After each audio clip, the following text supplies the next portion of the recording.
ভরতপুরের বিধায়ক হুমায়ুন কবিরের প্রস্তাবিত বাবরি মসজিদের জন্য অনুদানের পর অনুদানের পাহাড়।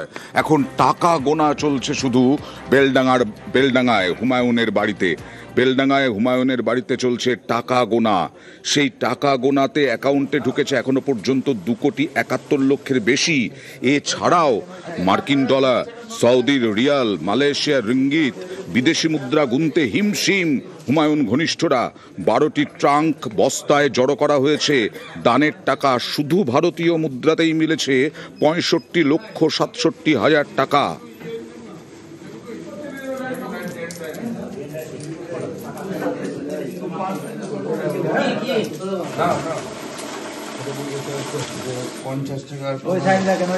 বিধায়ক হুমায়ুন কবিরের শাসক বিরোধী কেউই একক সংখ্যাগরিষ্ঠতা পাবে না। সরকার গঠনে নিজেকে কিংমেকার বলে দাবি। 22শে ডিসেম্বর নতুন দল ঘোষণা করবেন হুমায়ুন কবির। ফলাফল আশাবাদী, খুব ভালো ফলাফল হবে। আপনারা দেখতে পাবেন যখন ফল প্রকাশ হবে বা কাউন্টিং হবে, তখন বুঝতে পারবেন যে আমাদের দল ভালো রেজাল্ট করবে। বিজেপি চেষ্টা করছে সরকারে আসার, টিএমসি সরকারে আছে, ওনারা চতুর্থবারের জন্য সরকারে আসার চেষ্টা করবে, এটা স্বাভাবিক। কিন্তু আমি বলছি যে তারা কেউই মেজরিটি পাবে না, তাদেরকে আমাদের উপরে নির্ভরশীল হতে হবে। নিরাপত্তার অভাব বোধ করছেন ভরতপুরের বিধায়ক হুমায়ুন কবির। হুমায়ুন কবিরের নিরাপত্তায় বাউন্সার, সিকিউরিটি এজেন্সি থেকে 8 জন বাউন্সার নিয়োগ। নিরাপত্তা চেয়ে হাইকোর্টেও যাবেন বলে দাবি, কারণ তিনি হুমায়ুন কবির তিনি নিরাপত্তার অভাব বোধ করছেন।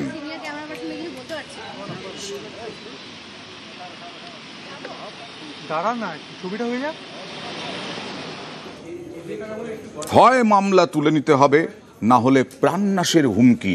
এরকমই হুমকি আসছে নাকি সোনা ব্যবসায়ী নিহত স্বপন কামিল্লার পরিবারের কাছে। দেখুন, কমপ্লেনেন্টকে থ্রেট করা হলো যে কেস তুলে নেওয়ার জন্য। হ্যাঁ, ওনারা উড়িষ্যায় আছেন যেটুকু আমরা জানি, এবং তারপর ওনারা ওখান থেকে থ্রেট কল পেয়েছেন, কেস তুলে নিতে বলছে আর ওয়েস্ট বেঙ্গল ঢুকতে বারণ করা হচ্ছে। 30 অক্টোবর নিউ টাউনের যাত্রাগাছি থেকে সোনা ব্যবসায়ী স্বপন কামিল্লার দেহ উদ্ধার হয়। জলপাইগুড়ি রাজগঞ্জের বিডিওর বিরুদ্ধে খুনের অভিযোগ দায়ের করে নিহতের পরিবার। তদন্তে নেমে একাধিক গ্রেফতার করে পুলিশ। তাদের মধ্যে একজন সজল সরকার।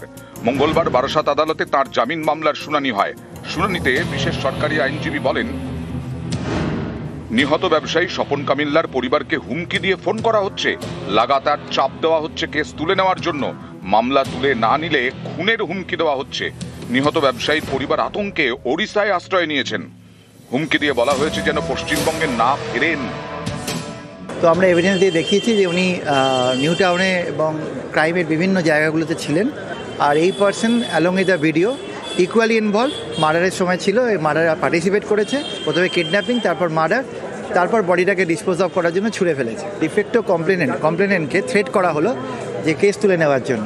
হ্যাঁ, ওনারা উড়িষ্যায় আছেন যেটুকু আমরা জানি, এবং তারপর ওনারা ওখান থেকে থ্রেট কল পেয়েছেন, কেস তুলে নিতে বলছে আর ওয়েস্ট বেঙ্গল ঢুকতে বারণ করা হচ্ছে। মঙ্গলবার বারাসাত আদালতে ধৃত সজল সরকারের বিরুদ্ধে একাধিক তথ্য প্রমাণ পেশ করা হয়। তার জামিনের আবেদন খারিজ করে দেন বিচারক।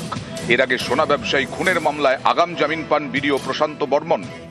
বহুত প্রবলশালী, বহুত টাকা পয়সা তার কাছে আছে, তাই জন্য আমাকে একটু আমি আমার গরিব মানুষ, আমার স্বামীকে মেরে ফেললো, আমি কি করে বাঁচবো, কি করে রাখবো? তাকে কোনো শাস্তি নাই তার। ওকে প্রশান্ত বর্মনই মর্ডার করেছে, সে নিজেই মর্ডার করেছে।